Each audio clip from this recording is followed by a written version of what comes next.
What's going on, everyone? Jax here, and today we have one of the most famous small pickups ever made, the Toyota Tacoma. Let's check it out.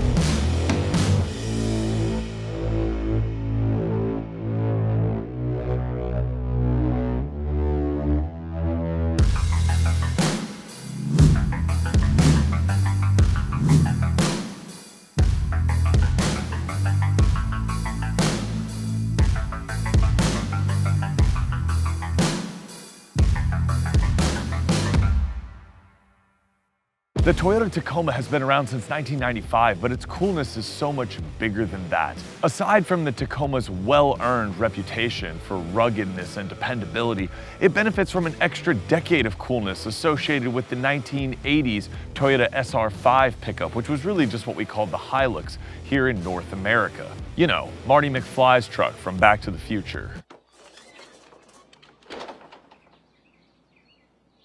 In 1995, Toyota spun the Tacoma name down its own unique styling path, and it's been on its own unique path ever since. Which is a good thing, because the current Hilux is butt ugly, and the Tacoma is still charmingly old school. And that's really what this truck is all about. It's evidence that in a rapidly modernizing world full of electric Legos, or sad neglected fleet sales, being old school and sticking to the basics is refreshing.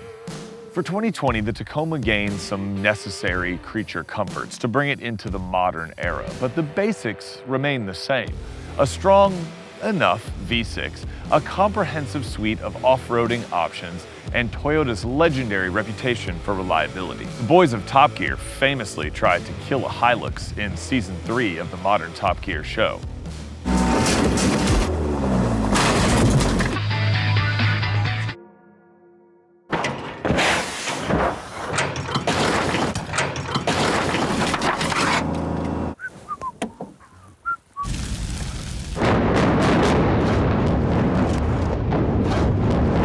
Failed.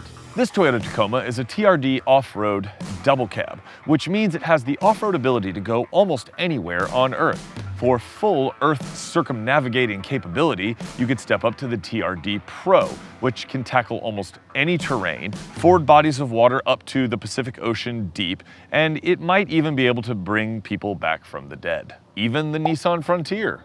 Just kidding, no one can save the Nissan Frontier.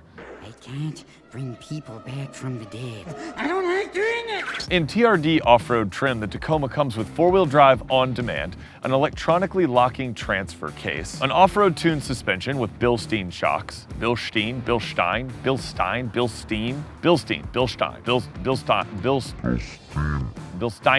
with blue shocks, a locking differential, multi-terrain select, crawl control, and hill start assist. It also has an oil cooler, a power steering cooler, and a 130 amp alternator if you're into like things that are cooled or alternated. This is a real truck for real truck guys. So what does a non-truck guy think of it?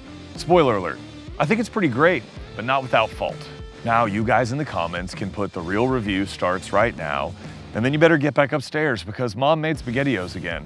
The Tacoma makes you feel like a real truck guy. The shape is instantly familiar. It might not be as objectively handsome as the Ranger, but it's good in its old school charming kind of way. It's not as modern as the GM Twins, but it's instantly identifiable as a Tacoma. It has its own unique identity, kind of like the Nissan Frontier has its own unique identity for being trash.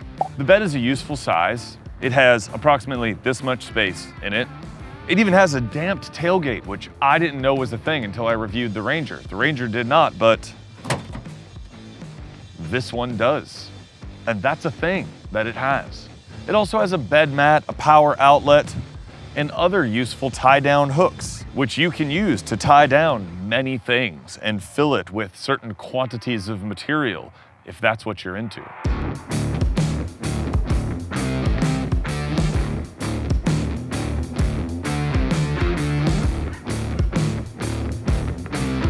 Since it's not a full-size pickup truck, passenger space is at a bit of a premium. And while I was able to power the seat, which is new for 2020, if you can believe that, I was able to power the seat into a comfortable position not really anyone's gonna be able to sit behind me. So the back seat is a bit tight for normal sized people. Personally, I can't imagine getting anything smaller than this 4-door quad cab style Tacoma. Inside, the materials are pretty much hard plastic, and while it's not quite as everywhere as the hard plastic in the Ford Ranger, it's still pretty obvious. I get that this is supposed to be a rough and ready kind of off-road lifestyle truck, but for almost $45,000, the interior materials could be just a bit more premium. One good thing though is compared to the Ford Ranger, the plastic itself has sort of a pleasant graining. It doesn't have that kind of hard, scratchy feel that the Ranger's plastic had, so at least it has that going for it. I will turn off my notifications. Thank you for ruining that shot. The 8-inch touchscreen also helps to make the interior feel a little bit more upscale. It comes with all the infotainment features that you'd expect, such as navigation, Apple CarPlay, Android Auto, and it even has a surround view camera and front kind of corner cameras to see what's going on when you're off-roading. Of course, they're at 1990s television resolution, but they're there, I guess. It also has a wireless charging pad, which is nice, although storage space is at a bit of a premium. The center console is actually pretty small, as are the door pockets. However, it does have an unusual amount of cup holders for a 4-door pickup truck. There's one here, 2 in each door, and 2 in each door in the back, and 2 at the back of the center console, for a total of a number. No, but seriously, it has like 11 cup holders. Like, why? But that's kind of the story of the Toyota Tacoma. It's sort of like a series of trade-offs. You get heated seats, but then you have the climate control screen from a Casio calculator, which is even more obvious because it's right beneath the 8-inch touchscreen, which is like high def, but displays images from standard definition cameras. And you have those cameras, but they look like they're iPhone 4s strapped to the fenders. You get impeccable build quality, but it's mostly plastic. But a lot of these things don't matter much to truck buyers. They're more interested in utility, and the interior of the Tacoma is mostly utilitarian. So in order to pretend that I was an actual truck guy, I decided to take the Tacoma to Lowe's to do some chores. That way I could pretend to be a truck guy. I could also pretend to be the kind of guy who goes to Lowe's because he has chores to do, instead of just like paying someone to do it. What is going on, YouTube? I am going to Lowe's to be a man, to be manly, to be tough. Why? Because I'm testing a Toyota Tacoma. And that's how the Toyota Tacoma makes me feel. It makes me feel more manly. So I'm gonna get into my Toyota Tacoma and I'm gonna go to Lowe's and I'm gonna buy manly things. Actually, I'm gonna buy some weed killer and some mulch because the bed by the mailbox looks like trash. But that's kind of manly. Sort of. Not particularly. I'll buy some lumber while I'm there too, and make lumbery things. I can't even nail a picture to the wall straight, but I'll buy some lumber just for fun. This is the bed in question in need of rescue because we are those people in the neighborhood. Critical mass. Tacoma things. Happening now.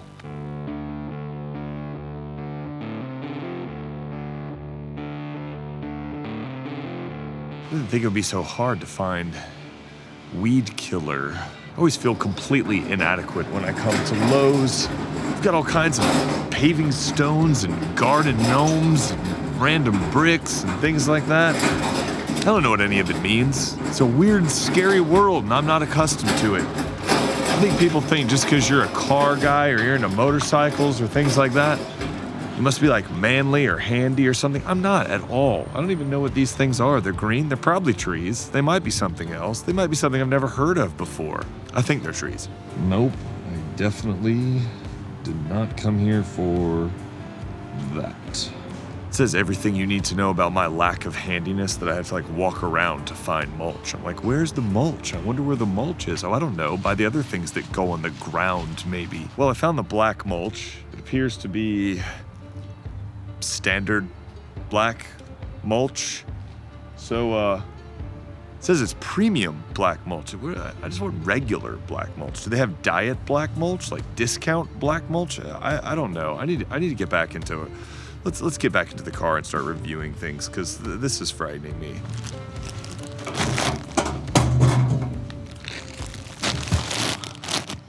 I am way out of my depth here. Way out of my depth. I'm at Lowe's.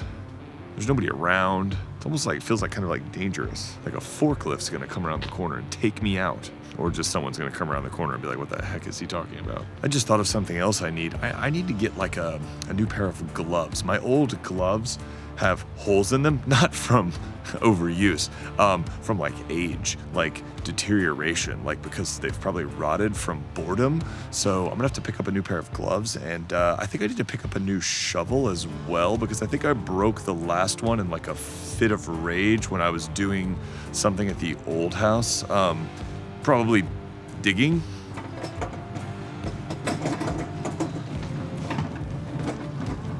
All right. Now I gotta find some gloves.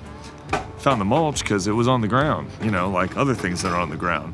Gloves go on your hands. They don't sell hands at Lowe's. So I'm screwed, because I don't know where it is.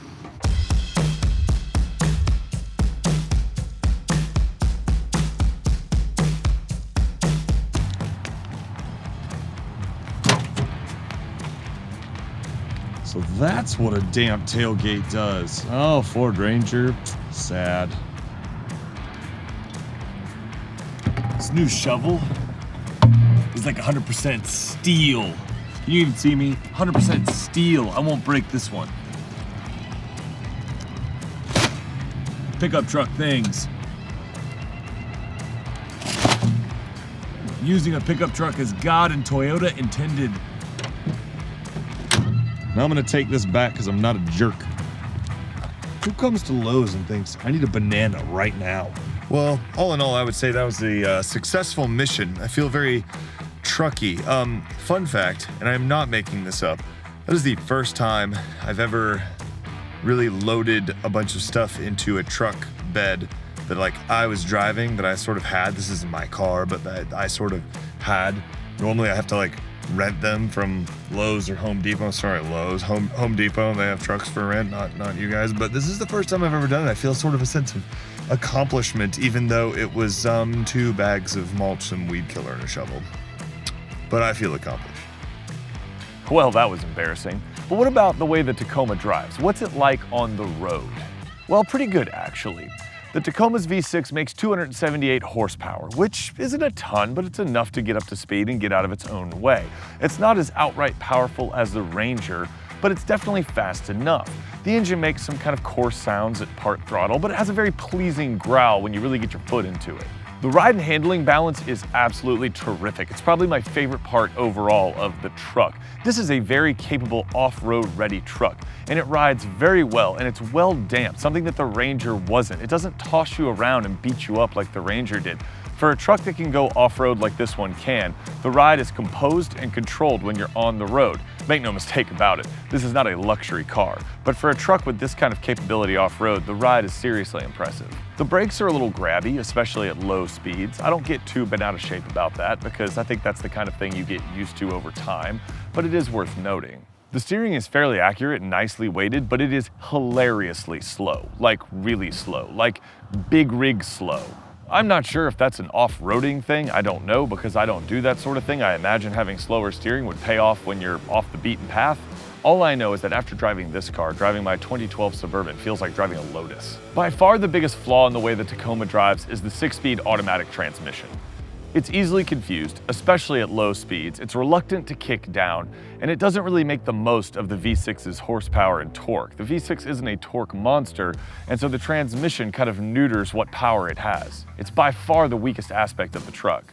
If you're an enthusiast, get the manual transmission, no question. Also, the gas mileage is pretty trash. Not that you care, that's not probably a concern if you're buying a light-duty truck, but it's pretty bad. I averaged about 17 miles per gallon in mostly suburban driving, so if gas mileage is a priority, and I'm not entirely sure why it would be, you should probably get a Prius, you weirdo. Why do you care about the gas mileage on a truck like this? So where does that leave us with the Tacoma? Well, I'm biased. I just like it. I think it's the quintessential small truck, supremely capable off-road and bestowed with a level of reliability few vehicles on Earth can match. Is it perfect? Hell no, not even close. The interior's just okay, the transmission lacks self-esteem, the seats are mediocre at best, but I completely understand people's infatuation with this truck. Let me put it this way.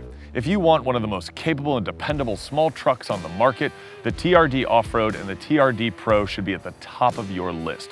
Maybe a Jeep Gladiator as well, but the Toyota models will actually make it back home without, like falling apart or something. And one of the screws just like out of our sway bar. It's just like fell out and just turns out you get wheel spacers.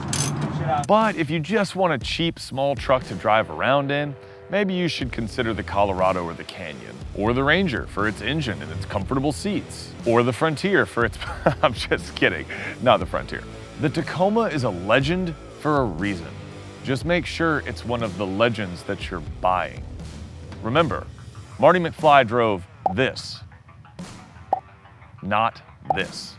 As always, thanks so much for watching. If you are a truck guy and you would like to make fun of me or add anything to this review, please comment down below. Feel free to point out my inadequacies down below. I know very little about trucks and off-roading other than what seems to make sense to me. Feel free to point that out in the comments down below, but I hope you found this review useful, especially if you're thinking of buying a new small truck, or if you just really like Tacomas, or if you just really like Toyotas, or if you just really like silver pickups, or if you just really like me.